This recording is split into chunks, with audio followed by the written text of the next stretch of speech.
Hello everybody, my name is Jeremy and you're watching the Morgue, where all your old avatar's corpses go when you hit the respawn button. Man, it smells in here. So today is a day of celebration here on the Morgue, where we raise a pint to our new ruler in the MMO landscape, free-to-play subscription models. All hail the free-to-play! Yeah, okay, it's no secret. This is actually my personal favorite form of subscription. I feel that this is not just a trend in the making, but actually a shift in the industry, and I'm all for it. So today's episode is going to dedicate itself to a few of the reasons that I am so heavily behind this, as well as some recent titles that have, actually within the last few months, announced their intention to eschew the subscription models of the past and move to a free-to-play model. You see, at the same time that these projects have been announcing their move to a free-to-play model, articles like MMOcrunch's "Pay-to-Play is Dead" have been popping up all over the interweb, on fan sites from single players to multiplayers to MMO-dedicated sites all over. I think everybody out there that pays attention to the industry as a whole sees this coming, and developers announcing their new titles are very frequently going with the same statement, that their new game, that hasn't been released yet, will not require a subscription fee to play. It's common, and it keeps going. Even outside the MMO industry itself, just this month, Steam announced the availability of several free-to-play MMOs through their service. As I said, I don't believe that this is only a trend. This is a new era in online gaming, when games can finally break down all those barriers for entries and start acting like the services that they are, rather than the products that they think they are and that their publishers think there are. That's an important distinction, because if the entire industry shifts to a more service-driven model, I think publishers will be more in tune with the fact that an MMO is a very long-term investment, and we'll probably see fewer cancellations of projects and more investment in seeing them succeed over those long terms. But wait till I get going! There's even more! And this just continues to excite me. No more will a game live or die by its hype, by these promises given out by PR hucksters offering us the world for the price of $50 boxes. No. With no barrier for entry, with no initial cost of investment, these games will live and die by the quality of their products themselves, and users able to play these products for free will be able to vote with their wallets. Now, obviously this is not a change that's going to happen overnight, and as long as juggernauts like Sony and Blizzard are on the market still charging monthly subscription fees, the free-to-play subscription model will always lack a certain amount of clout. But despite the fact that I can never, ever see World of Warcraft going to a free-to-play model, I would not be surprised to hear that their new project, Titan, might launch as a free-to-play title. So, obviously this is a subject close to my heart. Today's Morgue is going to talk about some of these recent projects that are moving to the free-to-play model, and just what exactly free-to-play means. You see, one of these projects, I feel, is abusing the good name of the free-to-play subscription model, and I'll tell you all about it in just a few moments. Before we get into that, however, I'm going to tease next week's episode right here up front to ensure that more of you see it, because I know some of you don't watch to the end. I know who you are. So next week's episode is going to be all about player housing and why it has been such a hit and miss feature in the MMO industry.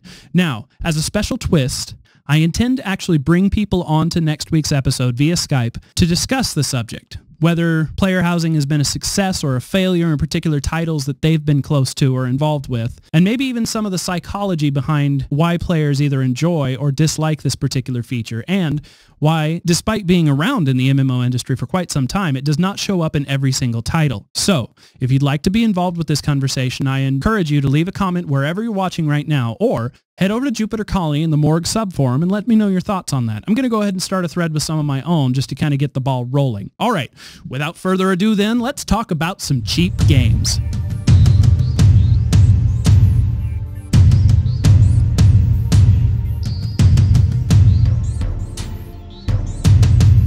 One of the most recent and interesting moves in the free-to-play market is a game that I honestly would never have played if it hadn't become a free-to-play title. Gamers First, the same ones that resurrected APB, have acquired and will be relaunching the sandbox post-apocalyptic MMO Fallen Earth. Now, before I get into talking about Fallen Earth, I want to actually clarify something here. Gamers First. During episode 2 of the Morgue, where I talked about their relaunch of APB, I said some facts about Gamers First that it turns out were completely inaccurate, and since I'm bringing them up again, I figured I would take this opportunity to clear the air and correct some of those mistakes, as embarrassing as they were. Primarily, I made the assertion that Gamers First is actually based in an Eastern market. this is simply not true. They're actually based right here on the west coast of the US and are a US company. And despite having an international presence, that does not include many of the countries that are typically considered the Eastern markets, primarily Korea, China, Japan, etc. So when I made statements in the previous episode where I talked about APB and the Eastern influence of their cash shop and their pay to win, it's likely that I made some missteps in calling them an Asian-based company. However, I still do consider some of the editorial comments from that episode totally correct in the fact that the pay-to-win atmosphere of APB's cash shop is something that would be more accepted within the Eastern markets and is probably going to cause many Western market free-to-play gamers to balk at the concept of spending money in that cash shop. Okay, let's move on from that into something that's a little more current. As I mentioned, Gamers First has acquired Fallen Earth, which as a game itself has always kind of interested me. The idea of post-apocalyptic has always kind of gotten my fancy since playing Fallout in way back in days of yore. But as I said, I've never really gotten around to playing this game, primarily because there was a barrier to entry in the form of a box cost and a subscription fee.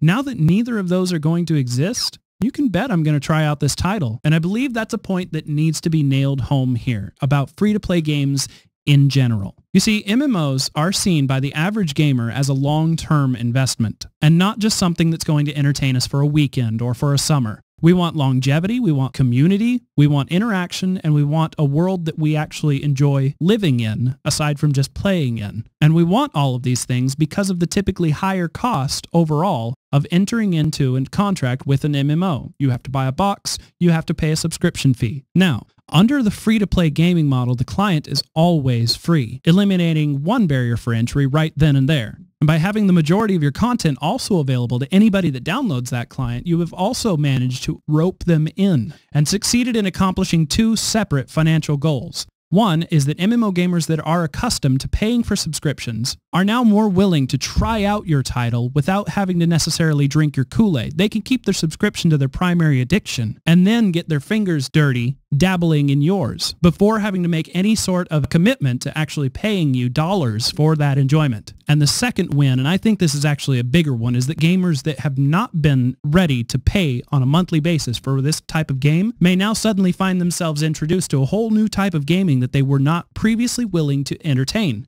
So you've got these two separate new forms of audience out there that might now be willing to get hooked on your game. And even if a very small percentage of those new gamers coming into your product end up sticking around and paying money on your cash shop to enjoy the content that you have to offer, that small amount of gain is still gain. Now, the only catch to that is that you have to introduce yourself a free-to-play subscription model that will not alienate in any way your existing subscription base. Now, that being said, it looks like actually that Gamers First and the devs behind Fallen Earth are making good strides towards doing exactly that. First and foremost, it has come out from both Gamers First and the Fallen Earth devs that nobody is leaving, that the core team behind Fallen Earth is going to remain their own separate studio working under Reloaded Productions, which is Gamers First dev branch. They've also said that they're going to be able to keep a large portion of their autonomy in this project intact, meaning that despite switching over their subscription model, the people that you know, if you're already a member of the Fallen Earth community, are still going to be there making the same decisions that they would have made even if it was still a subscription-based game under a different publisher. And in fact, they've just flat out come out and said that this is going to give them more resources to play with, and that the development schedules of some features that have been put off for some time are probably going to be coming even sooner than originally anticipated.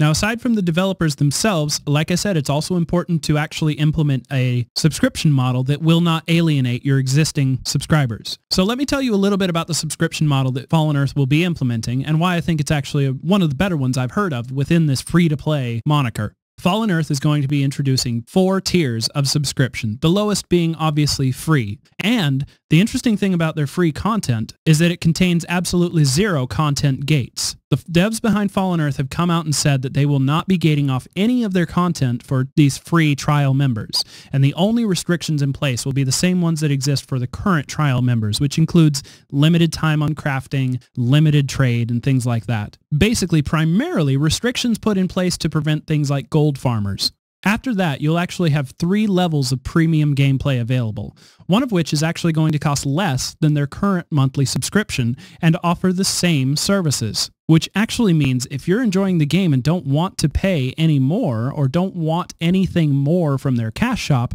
you can actually start saving money on a monthly basis using their new premium services. That sounds like a great way to not alienate existing subscribers by actually offering to save them money. Now, that being said, there will be options to spend more than that, not only with the cash shop, but there's 2 more levels of subscriptions available. If you continue paying the $15 a month rate, you'll actually start getting rewards, premium services, XP bonuses, things of that nature. And there's an additional level above that they haven't announced the cost of yet that actually enables those same benefits from the tier below to become an aura that is present on your character and affects all of your friends or teammates that are in the nearby vicinity. Meaning if you're willing to shell out for a premium experience in Fallen Earth, but your friends aren't, they can still experience some of that just by tagging along with you, which I think is going to be incredible for community building, especially since one of the limitations of free-to-play is that people that end up being premium users or spending money in the cash shop or anything of that nature tend to look down on those that don't.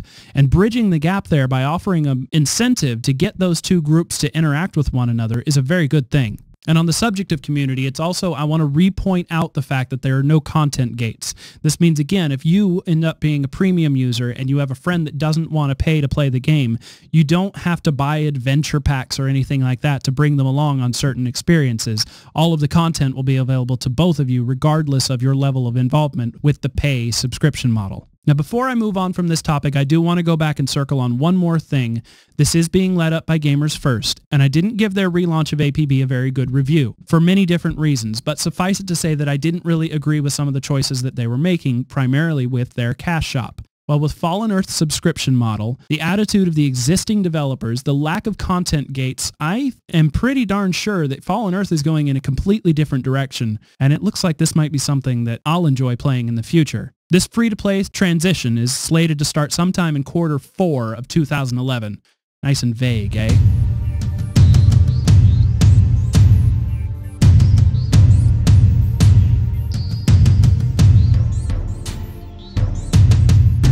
All right, everybody, fess up. If you didn't see this one coming, raise your hand.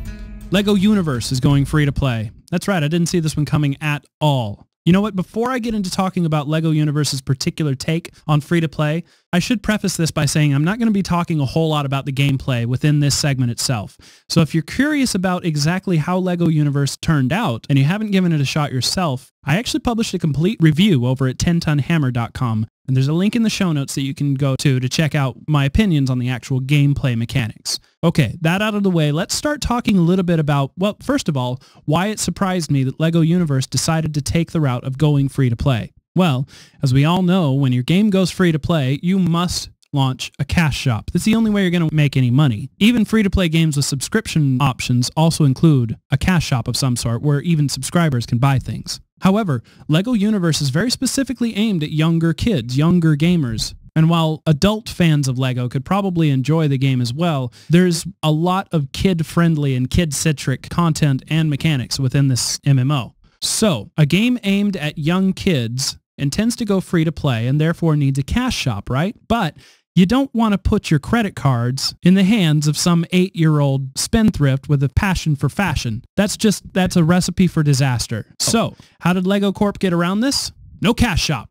Well, on the surface, that's what I thought it was. It actually turns out they're just not going free to play. Despite what the press release and the headlines on many MMO sites around the industry indicate, this is more akin to a unlimited time free trial demo than it is to actually adhering to anything close to a free-to-play subscription model. And let me give you the details. The actual game of LEGO Universe includes something like a dozen different adventuring zones and 7 or 8 different individual property zones that you can own and free build on. You build your own LEGO constructions. It's great. This new free-to-play version of LEGO is going to include only 2 adventuring zones and 1 personal property. This in my humble opinion, is downright insidious. You see, the free building portion of LEGO is actually one of its primary draws. The adventuring's kind of cute, but really if you want that kind of experience, you're better off going and getting like a console title or a standalone PC game like LEGO Batman or LEGO Star Wars. They're just so much better, so much greater of an adventuring LEGO experience. But within those titles, you can't build your own things. You can't own your own empty slate, and you can't build your LEGO masterpieces in a digital environment, which you can do in LEGO Universe. And while they are allowing you access to this within the free trial version of LEGO Universe, it's going to be restricted. It doesn't look like it's restricted at first, but it really comes down to the availability of bricks and models and the canvas on which you can build. You see, in the full version of LEGO Universe, as I said, you can own 6, 7, 8 different personal properties, each one with its own blank canvas upon which you can put as many of your three-dimensional LEGO masterpieces as you can fit in there. But each one on its own is relatively small, and if you only have one, you will quickly run into space limitations. Furthermore, as I mentioned, there will be brick availability issues. You see, every brick, every individual brick within the LEGO universe has its own rarity rating, and certain things like a 3-piece corner that will wrap around your castle in exactly the right manner that you need it to might be extremely hard to come by and actually completely unavailable within these 2 free adventuring zones. Even if you go to the brick vendors or model vendors and try to purchase them on their own, it still may be unavailable. And since only the most basic bricks will be available to most people that will get into this thinking it's a free-to-play version of the game, even the almost limitless building potential of having your own property where you can build your own LEGO sculptures in a digital space is going to be very limited because of this inability to obtain bricks in a reasonable manner. What it's going to result in is everybody trying out this new free trial, thinking it's one thing and getting something completely different. In essence, LEGO Universe is, with one fell swoop, giving the free-to-play moniker a bad name. This is not a free-to-play game. This is a free trial. This is a demo. Calling it a free-to-play game is a bastardization of everything that subscription model stands for. It's unfair, it's misleading, and including that moniker at the top of your press release is even worse because it caused most of the MMO sites out there to just release it as is without really reading it through to see what it is that they're offering under this free-to-play moniker. And so I say, shame on you, LEGO. I believed in you.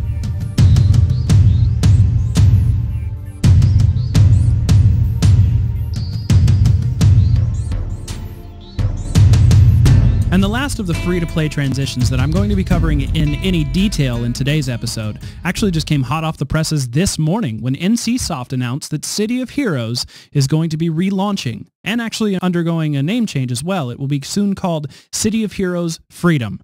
Current publications include no colon, dash, or apostrophe, however, so grammar fail? I don't know. Now, to be honest, I don't really have a whole lot to say about this except for the fact that I am both surprised and find that this was a little bit inevitable. I think that City of Heroes' move to a free-to-play model was inevitable primarily because of the superhero subgenre itself. You see, we've already almost started to reach a saturation point. Between City of Heroes, Champions Online, DC Universe, and the upcoming Marvel MMO, I feel like we've almost tapped out every player that would want to actually put on their spandex and fly around a city, fighting crime. And one of those top titles is already free to play. And most people interested in the superhero subgenre have actually come out in the past and said how similar Champions Online is to City of Heroes. So if Champions is that similar to City of Heroes and is free, well, guess which one people are going to be playing? So City of Heroes kind of had to go free in order to survive in the landscape that now exists. At the same time, I did honestly find this a little surprising.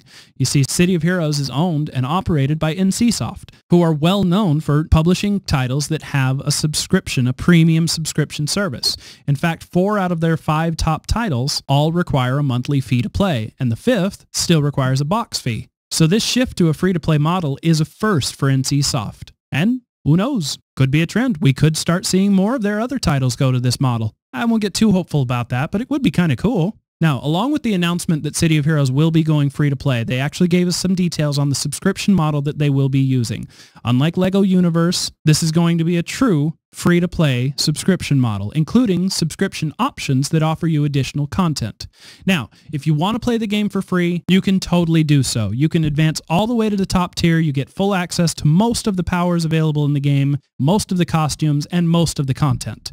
They haven't come out and said specifically what is limited, but they have said that a lot of the top tier content like raids and such will be available to free-to-play members. In addition to the free option, there's also a subscription option. Anyone that is willing to continue paying for a subscription to City of Heroes will be offered what they're calling VIP access. This will include all of the content already in the game, including anything that they might have had to previously pay to unlock is now free to these subscribers. And they receive a 400 Paragon point stipend every month. These Paragon points are what will be paid to unlock additional rewards within the game system.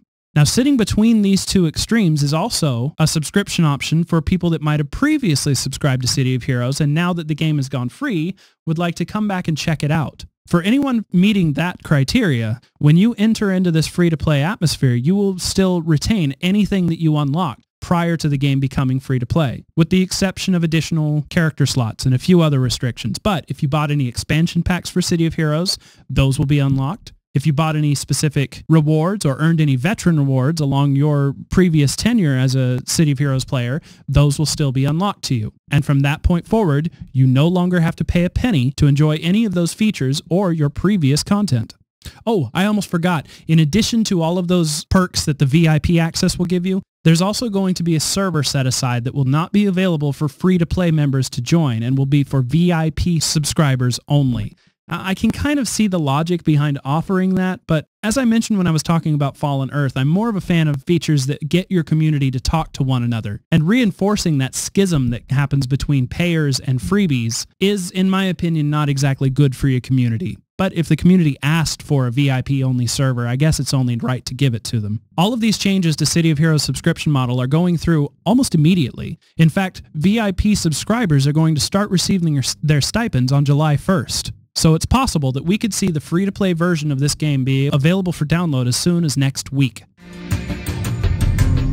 These three up-and-comers join a cast of dozens of other free-to-play games, including Global Agenda, Ragnarok Online, Age of Conan, Champions Online, APB, and of course, Dungeons & Dragons Online and Lord of the Rings Online.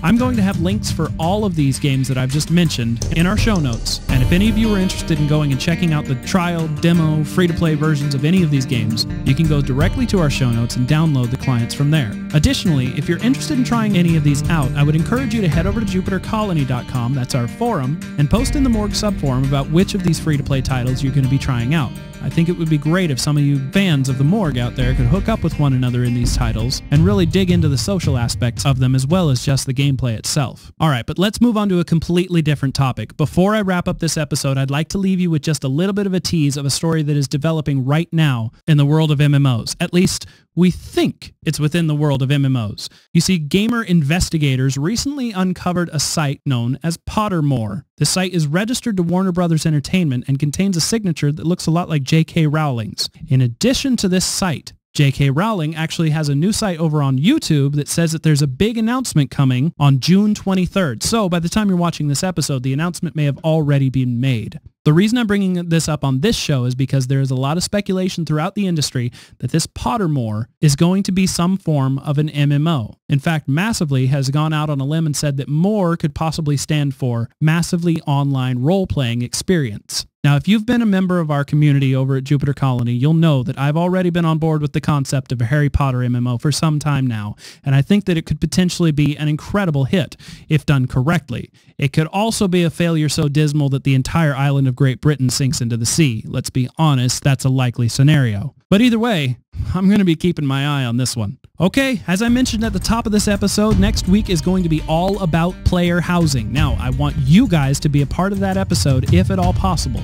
So send me all your thoughts, post wherever you're watching this in the comments below, send your thoughts over to Jupiter Colony in the Morgue subforum or to my email address, MMOrgue@jupiterbroadcasting.com. So that's all for this week's episode of The Morgue. I'll see you next week. And until then, play smart, everybody, and target their healers first.